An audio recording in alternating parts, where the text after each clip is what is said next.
Friends, வணக்கம். நான் எரிமலை சிறகுகளிலிருந்து உங்கள் தோழி கீதா பேசுகின்றேன்.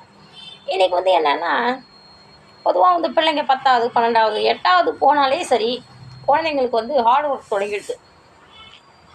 அதாவதுங்க, குழந்தைகளுக்கு கடினம் என்றால் என்ன என்பதை சிறு வயதிலிருந்தே புகட்டி விட வேண்டும். அப்போ தான் அவங்க வாழ்க்கையில் இப்போ கல்வியில் வரக்கூடிய கஷ்டங்களை எல்லாம் அவர்கள் சமாளிக்க கற்றுக் கொடுக்க வேண்டுமே தவிர, அவர்களால் சமாளிக்க முடியாது, அவர்கள் என்ன செய்வார்கள் என்று நாம் ஒத்தாசை செய்கின்றோம் என்கின்ற பெயரில் அந்த மாணவரை நாம் சோம்பேறியாக்கக்கூடாது. அவங்க சோம்பேறிலாம் இல்லை. சில பேருக்கு இந்த வார்த்தையை கேட்டால் கோவம் வரும். ஆனால் நான் உங்கள் பசங்க நல்லா படித்து நல்லா சம்பளம் வாங்கினா அதில் நான் பங்கு கேட்க போகிறதில்ல, இல்லையா? உங்கள் பசங்க திறமைசாலியாக இருக்கணும்னு சொன்னேக்கா, நீங்கள் இதை செய் என்று அவர்களை கட்டாயம் அழுத்தம் கொடுக்க வேண்டுமே தவிர, பாவம் அவன் என்ன செய்வான், அவன் எப்படி தான் படிப்பான், இதை படிப்பானா, அதை எழுதுவானா அப்படிங்கிறது. படிப்பு என்பதுமா தேர்வுக்காக அன்று படிப்பதல்ல. வகுப்பில் ஒவ்வொரு நாளும் என்ன நடக்கின்றதோ அதை வீட்டில் அன்றே படித்திருந்தால் இப்போ தேர்வுக்குன்னு தனியாக படிக்கிற வேலை இருக்காது. அந்த பழக்கத்தை முதலில் பிள்ளைகளுக்கு கொண்டு வாருங்கள். நான் இதை என் அனுபவத்தில் இருந்து தான் பேசுகின்றேன். உதாரணமாக, நான் சட்டம் படிக்கும் பொழுது நான் எங்கள் அம்மாவையும் பார்த்துக்கிட்டுங்க. அப்போ எங்கள் அம்மாவுக்கு ரொம்ப உடம்பு சரியில்லாமல் இருந்தாங்க 3rd இயர் படிக்கும்போது. அப்போ என்னால் புக் எடுத்து வச்சு படிக்க முடியாத ஒரு சூழ்நிலை இருந்துச்சு. ஓவராக டிப்ரெஷனு, பல பிரச்சனைகளை சமாளிச்சுக்கிட்டு தான் நான் படித்தேன். அப்போ இந்த system of law and fundamental of law, இந்த 2 விஷயம் ஒரு பிக் கொஸ்டினில் வரும். ஆர்ஆர், எய்தர் ஆர், இது அல்லது அது அப்படின்னு சொல்லிட்டு வரும். இந்த 2க்கும் ஏறக்குறைய ஒரே விடைகள் தான் வச்சுக்கோங்களேன். ஆனால் நான் படிக்கிறேன் ஆங்கிலத்தில் படிக்கும்போது என்னுடைய மனம் ஒரு நிலையில் இல்லை அப்போது. அதனால் நான் எத்தனை முறை படித்தாலும் சரி, அந்த கொஸ்டின் எனக்கு மனப்பாடம் ஆகலைங்க.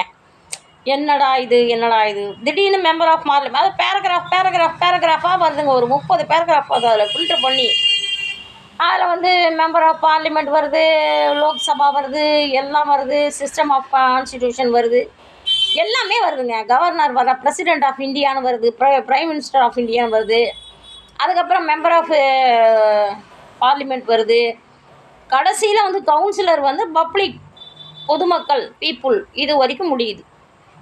இவ்வளவும் பேராகிராஃபாக என்னால் படிக்க முடியாத பட்சத்தில் கொஞ்சம் குழம்பி போய், சரி இந்த ஒரு கொஸ்டினை விட்டுடுவோன்னு சொல்லிட்டு நான் போயிட்டேன். பரீட்சைக்கு போயிட்டேன், திருப்பதி போயிட்டேன்.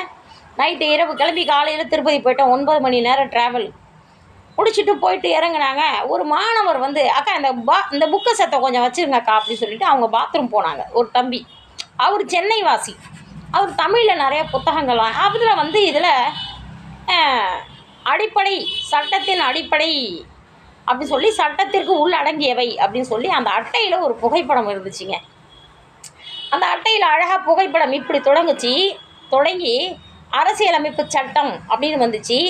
அது நான் உங்களுக்கு படம் வரைஞ்சி காட்டட்டுமா? அந்த மாதிரி அரசியலமைப்பு சட்டம் அப்படின்னு போட்டுச்சிங்க. அதுக்கு கீழே ஒரு கோடு இந்த ஒரு கோட்லையும் இப்படி கோடாக இதில் இந்தியாவின் முதன்மை குடிமகன், பிரதமர், அந்த மெம்பர் ஆஃப் பார்லிமெண்ட்டு, லோக்சபா, அந்த தமிழ்நாடு, அந்த state governments, central government and state government, அதுக்கப்புறம் எல்லாமே பொலிட்டிக்கல், போலீஸு, எல்லாமே கடைசியில் ஒரு கவுன்சிலர் வரைக்கும் வந்துருந்துச்சுங்க. அதில் ஒரு உறுப்பினர், வார்டு உறுப்பினர் வரைக்கும் வந்துருந்துச்சு. இதில் பப்ளிக் டிபார்ட்மெண்ட்டு, இபி, இது எல்லாமே சட்டத்துக்கு உட்பட்டவை அப்படிங்கிற ஒரு அருங்கோண கட்டமைப்பை அதில் நான் பார்த்தேன். அந்த படத்தை பார்த்ததும் எனக்கு புரிதட்டுச்சு. இவ்வளோதானா மேட்ரு அப்படின்னு சொல்லிட்டு அந்த கொஸ்டின் வந்துச்சு. நான் இப்போது இங்கேருந்து கிளம்பும்போது இந்த கொஸ்டின் இன்றைக்கி நம்ம விட்டுலாம், சாய்ஸே கிடையாது, எய்தராரு அதை சுற்றி ஒரு கொஸ்டின் வந்துடும்.